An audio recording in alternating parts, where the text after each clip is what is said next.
Welcome to part 11 of our Bible study, and in this segment, I'm going to focus on replenishing the earth. But also, to do that, I'll continue like I did in part 10 by further explaining to you how we have the likeness of God and what happened.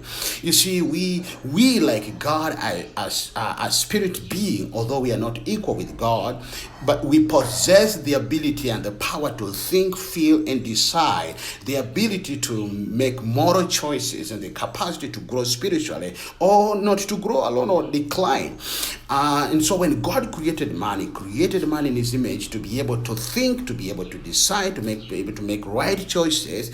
And one of the responsibilities that God gave to man was to replenish the earth and have dominion. And so after being fruitful, doing everything for the benefit of others, the next thing was for us to multiply, and then the next thing was us to replenish. Now, to replenish means to refill, to fill again, to bring back to the previous state, to refill it. So if this earth, for instance, because when man disobeyed God and is separated from God, man developed animalistic instinct of survival for the fittest. And today man reasons and thinks and does things more or less like an animal, because what we do is all about our survival.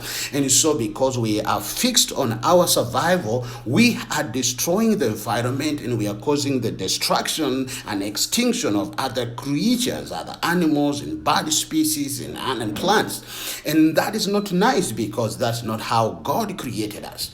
Okay, and that's why we need to thank God for the men and women that are engaged in conservation of our environment and preservation of endangered species, and they're doing everything to protect this world and to replenish this earth. And so that is why the Bible says the anxious longing of all creation is for the revealing of sons of God. Why? Because sons of God are careful about other creatures. They are fruitful. They do everything, not just for the benefit of themselves, but for the benefit of others, and not just benefit of other human beings, but also for the plants and also for the animals. Why? Because like I explained in part 9, that everything that God made is interdependent on one another. We need plants for oxygen, and they take up our carbon dioxide. And so that wraps up Genesis chapter 1. But remember,